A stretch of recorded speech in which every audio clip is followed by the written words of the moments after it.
Hi, ఈరోజు Katyayani emporium నుంచి మీకు ఒక మంచి ట్రెండింగ్ బ్రేక్ఫాస్ట్ చూపిస్తున్నానండి. Boiled egg omelette. అయితే ఇంకా హెల్తీగా ఎలా చేసుకోవాలో చూపిస్తున్నాను. మనకి ఎన్ని ఆమ్లెట్ కావాలంటే అన్ని ఎగ్స్ మనం బాయిల్ చేసి పెట్టుకోవాలా.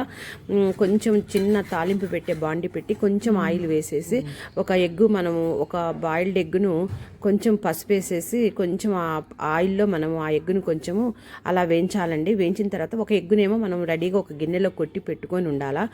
దీనికి కావాల్సిన ఇంగ్రీడియంట్స్ కూడా మనం అన్నీ రెడీగా పెట్టుకోవాలండి. చూడండి, ఇప్పుడు ఆ ఎగ్గు కొంచెం అట్లా వేగిన తర్వాత దాని చుట్టూ మనం ఒక ఎగ్గును కొట్టి పోస్తాము. ఈలోపు మనకు కావాల్సిన మెయిన్ ఇంగ్రీడియంట్స్ అండి: టమోటా, పచ్చిమిర్చి, ఆనియన్, కొత్తిమీర, కరివేపాకు, ఆకుకూరలు ఎన్ని ఉంటే అన్ని ఆకుకూరలు చిన్నగా కట్ చేయండి.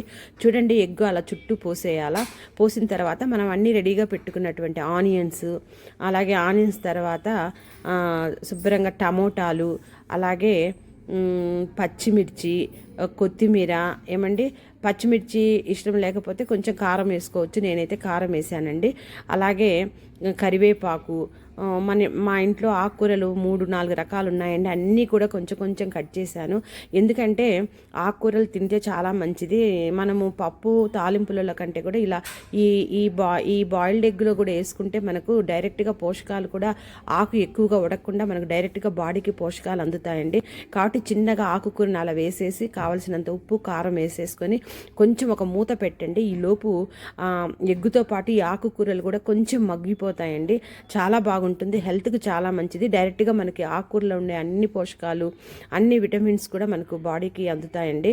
చూడండి, అలా శుభ్రంగా కొంచెం అలా ఆ ఎగ్గు మూత పెట్టిన తర్వాత అలా చక్కగా ఉడికి బాయిల్గా పైకి కొంచెం అలా నూనె కనపడుతున్నప్పుడు మనం ఆ ఎగ్గును జాగ్రత్తగా తిప్పేసుకోవాలండి. తిప్పేసిన తర్వాత కూడా కొంచెం మూత పెట్టేసి కొంచెం మగ్గనిస్తే ఆ కింది వైపు ఉన్న ఆకుకూరలన్నీ కూడా చక్కగా మగ్గిపోతాయండి. ఇది చాలా టేస్టీగా ఉంది, హెల్త్కి కూడా చాలా మంచిది. ఒకసారి ట్రై చేసి చూడండి. చూడండి ఆకుకూరలు ఎలా మగ్గిపోయి మనం కనపడుతున్నాయో. నా వీడియోస్ లైక్ చేయండి, షేర్ చేయండి, సబ్స్క్రైబ్ చేయండి. నా వీడియోస్ చూస్తున్నందుకు చాలా థ్యాంక్స్ అండి. మామూలుగా మా గ్రాండ్ డాటర్ కూడా అడిగిందండి, ఈ బాయిల్డ్ ఎగ్ ఆమ్లెట్ ట్రెండ్ నాయనమ్మ అని అడిగింది. నేను అదే ఇలా తయారు చేసి